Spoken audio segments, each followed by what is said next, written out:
রাজশাহীতে একই পরিবারের ৪ সদস্যের মরদেহ উদ্ধারের ঘটনায় বাড়িতে চলছে শোকের মাতম। মরদেহের পাশ থেকে মিলেছে একটি চিরকুট। তাতে উল্লেখ রয়েছে ঋণের কারণে স্ত্রী ও ২ সন্তানকে হত্যার পর আত্মহত্যা করেছেন মিনারুল।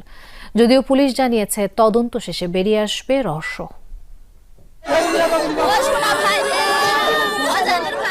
পবার বামুনশিকড় গ্রাম মিনারুলের বাড়ি জুড়ে চলছে আহাজারি। পরিবারের ৪ সদস্যর মৃত্যুতে শোকস্তব্ধ পাড়া প্রতিবেশীরাও।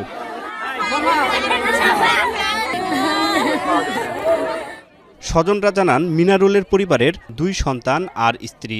সকালে অনেক ডাকাডাকির পরও কারও সাড়া শব্দ মিলছিল না। দরজা ভেঙে ভেতরে ঢুকে ৪ জনেরই মরদেহ দেখতে পান তারা। তাদের মধ্যে ৩ জনই পড়েছিলেন বিছানায়, আর মিনারুল ঝুলছিলেন রশিতে। রাত্রিরে ঘুমাচ্ছে, আমরাও ঘুমাচ্ছি, এনে সকালবেলা উঠে ডাকছি, মানুষ নাই। সাতাল দিয়েছি, দেখছি আমার ঋণ পাতি কিছু ছিল।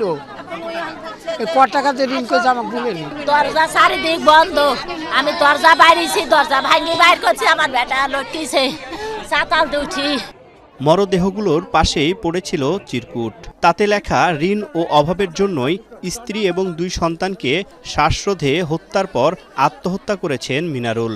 স্বজনরা জানান, ঋণ শোধ করতে এর আগে জমি বিক্রি করেছিলেন মিনারুল। পাশাপাশি তিনি মাদক ও জুয়ায় আসক্ত ছিলেন বলেও জানান স্বজনরা।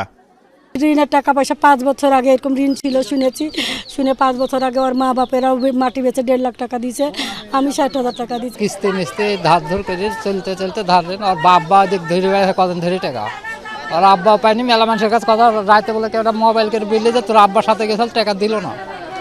তারপর থেকে আর বলে কার সাথে কথা হয়নি। ধার লোনের টাকা লাভেরপুর বাড়তেই থাকে।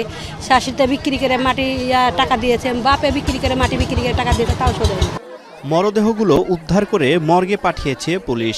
আরএমপি কমিশনার জানান, তদন্ত শেষে বেরিয়ে আসবে রহস্য। চিরকুটে উনি ঋণগ্রস্ত এবং আর্থিক অনটন, এই কথাগুলো লেখা আছে। তো আমাদের সিআইডি ফরেন্সিক টিম এবং পিবিআই ওনারা আসছেন। ওনারা ক্রাইম সিনের আগে ছবি বা আলামতগুলো সংগ্রহ করার পরে আরও আমরা বিস্তারিত জানতে পারবো যে আসলে অ্যাকচুয়াল কারণটা কি। প্রাথমিকভাবে এটা আত্মহত্যা মনে হচ্ছে, বাট আমরা আরও ওনার পোস্টমর্টেম বা অন্যান্য ইনভেস্টিগেশনগুলো করলে আমরা শিওর হতে পারবো। তারেক মাহমুদ, যমুনা নিউজ, রাজশাহী।